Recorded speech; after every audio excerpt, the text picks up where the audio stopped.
Body fluid compartments is a very important topic and is a huge clinical application. So let us see what are the various body fluid compartments, what is their ionic composition and how these various body fluid compartments are measured.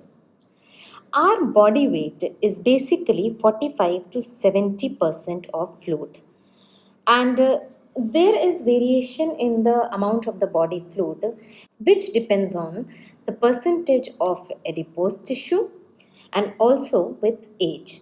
So there are variations in body fluids based on age, gender and percentage of body fat. Actually this percentage of body fat itself causes variations based on gender because this adipose tissue has a low water content. So, in adipose tissue, that is the fat cells, only 10% of the tissue is water. So, more adipose tissue means less body water.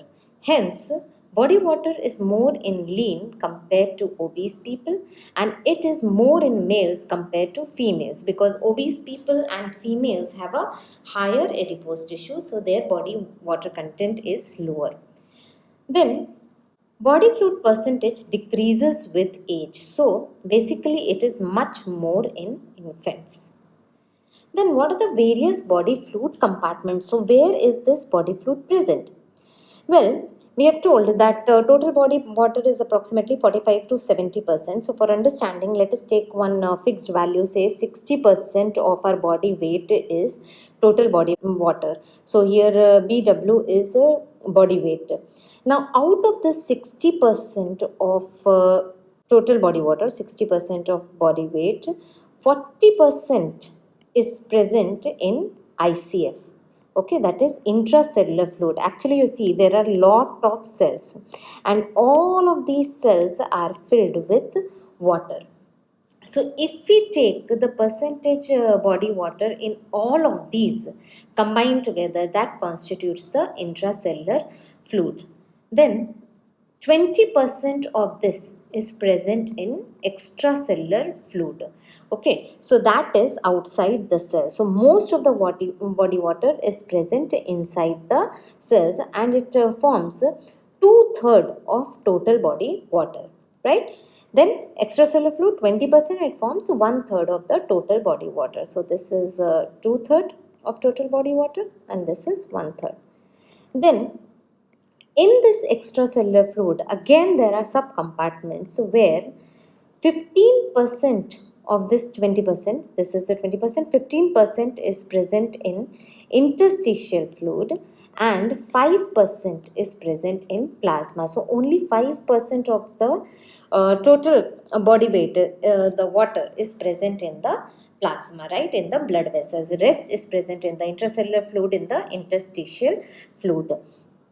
So in this 20%, 3/4 is the interstitial and only 1/4 is the plasma.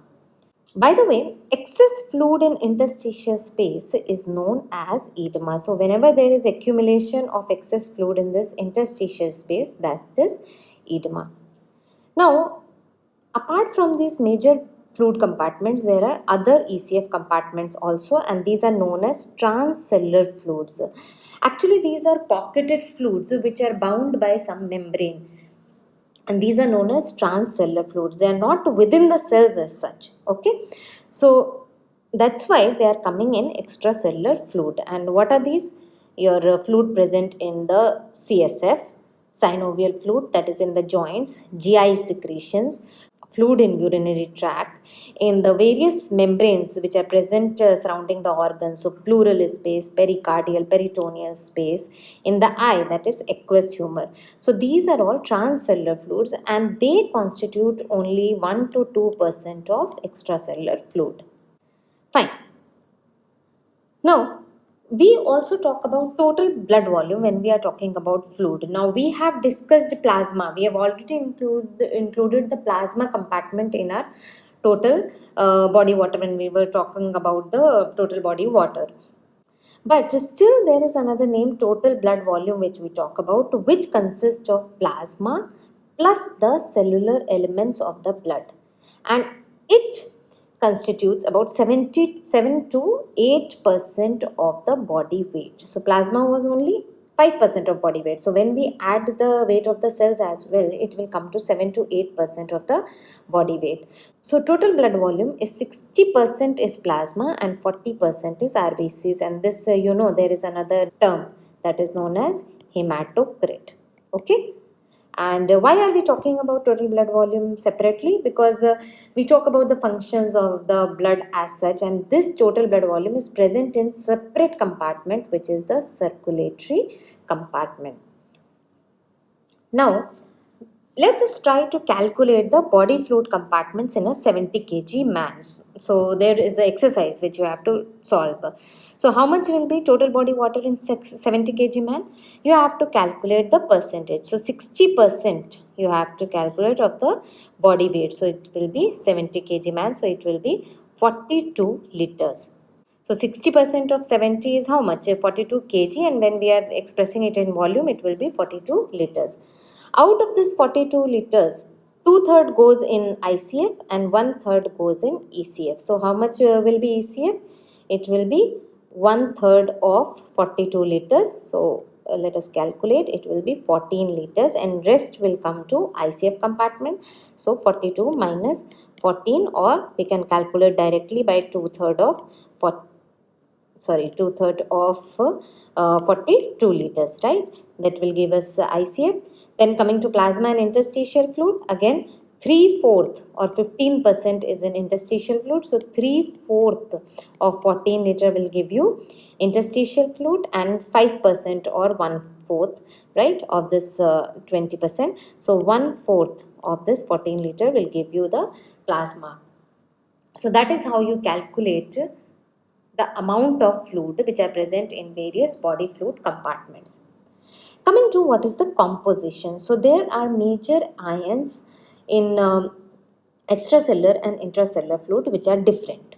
So if we see the extracellular fluid, here you see the y-axis is showing the amount in milliequivalents per liter.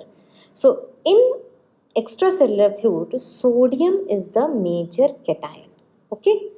While in intracellular fluid, potassium is the major cation. So around like 140 milliequivalents per liter is the concentration of potassium in intracellular fluid.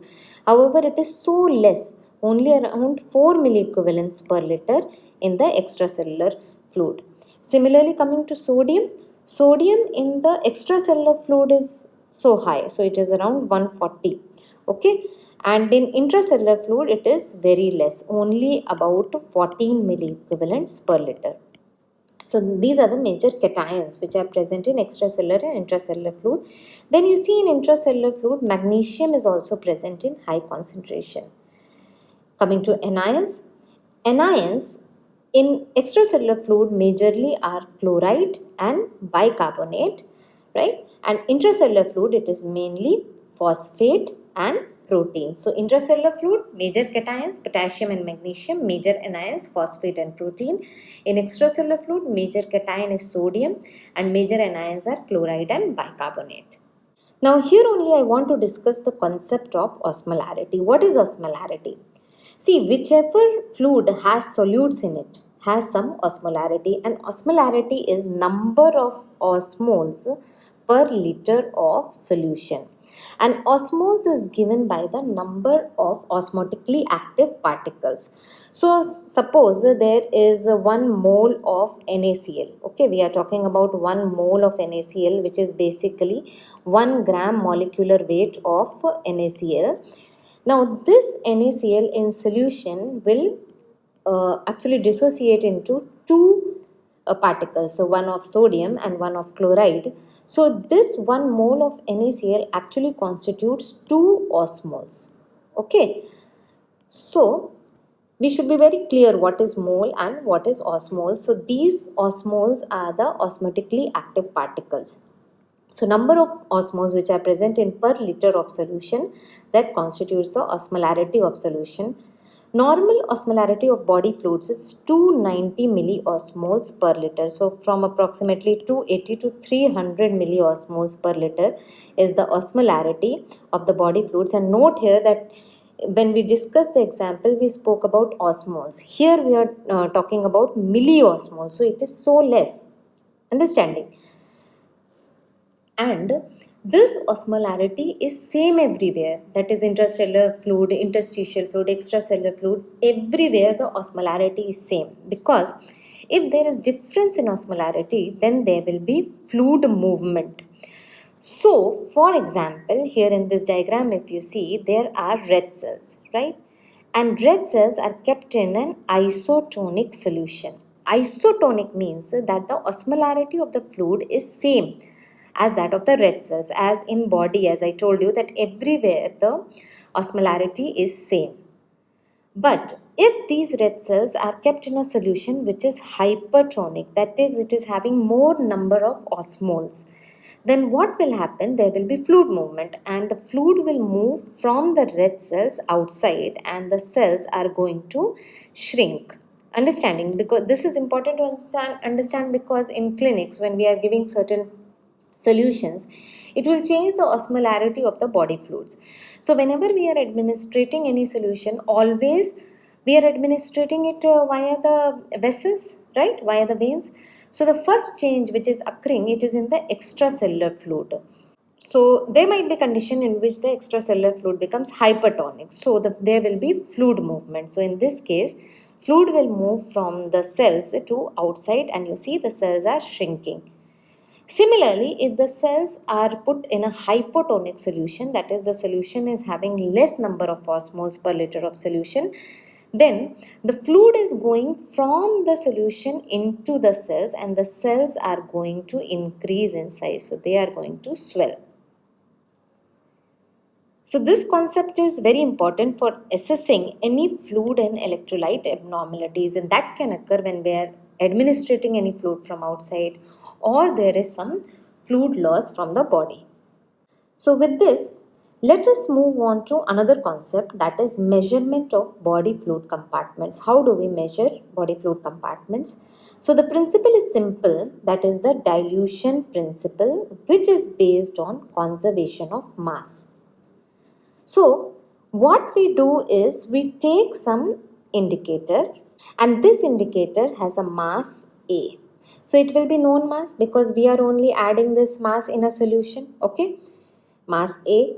Now, if this indicator in a particular solution, we add it into another volume, okay? We don't know the volume of this particular tank, but if we add it, what will happen? You see, after some time, that indicator will spread into the entire volume. Okay. What will happen to the mass of the indicator? It will be same because it has not gone anywhere. So mass A, which was here, will be equal to mass B. That is the mass of the indicator in the new volume.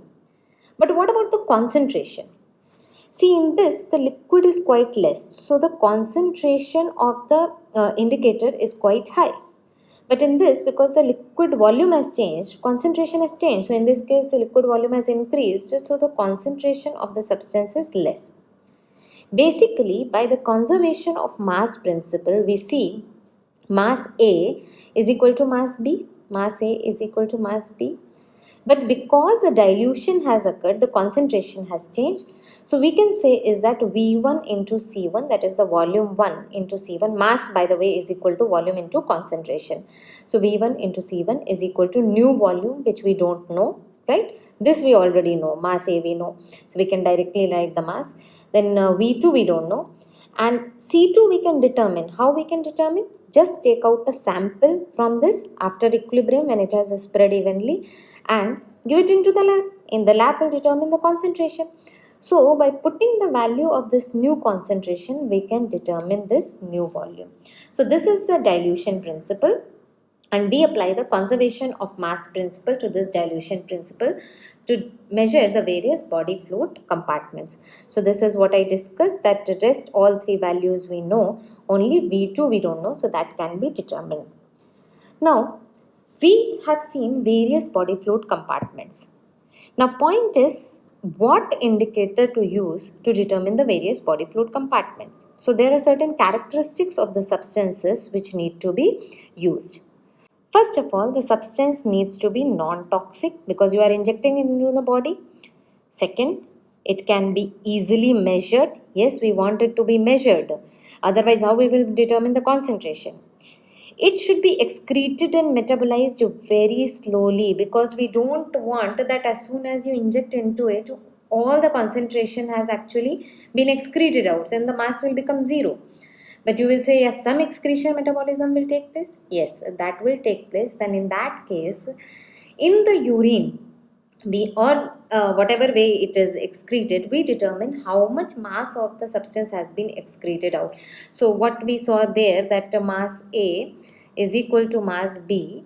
In this, what we do, from the mass B we subtract the mass which has been excreted out. So then we will be able to apply the same conservation of mass principle. Then the substance which we are using should distribute into concerned compartments only. Very, very important, because if we are using some substance for measuring plasma volume, when we inject that substance, we want it to remain only in the plasma and not go enter into the cells also. So when we determine its concentration, it will not give us the concentration of the plasma, it will give us the concentration of the whole total body water, isn't it? Then we should give enough time to distribute evenly across compartments. Why is it important? It is important because ultimately we are going to draw a sample. And if it is not evenly distributed, suppose in the sample the concentration is more, but actually somewhere else the concentration is less, then the volume which we will be determining will be wrong, isn't it? Based on the more concentration, volume will be given. So the substance which we are injecting, it should distribute evenly across compartments. So let us see which substances to use. So here is a schematic diagram showing that this is the blood vessel, right? And here the space between the cells, this will be the interstitial space. So here interstitial fluid will be present. And these are the cells. So inside all the cells there will be intracellular fluid. Now you see that these various compartments are separated by some membrane. The blood vessel is separated from the rest of the space by means of capillary membrane. So this is the capillary membrane. Cells are surrounded by cell membrane. And why we need to know this? Because there is different permeability of these membranes. You see that water can cross all the compartments freely.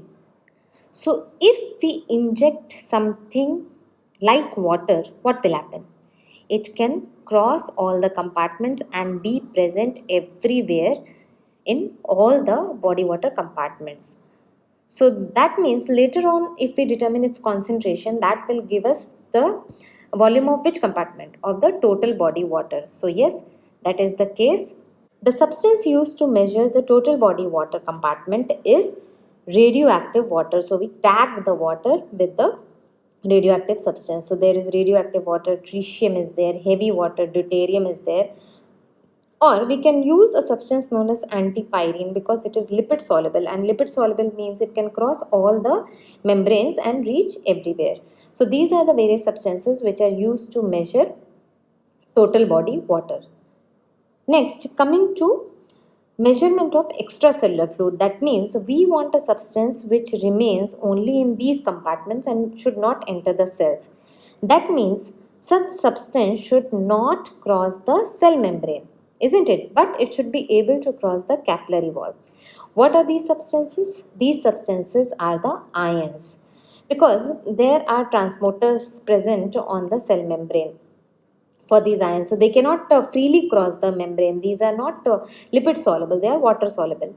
But capillary wall, there is some space in between. So the ions can freely cross the capillary membrane. So what we use for measurement of extracellular fluid? We use the ions. Only thing is we have to tag it with some radioactive substance. So radioactive sodium, radioactive chloride, iodothaliamate, thiosulfate ions, all these are used for measurement of extracellular fluid. Also, inulin can be used because that is a substance which can cross the capillary wall.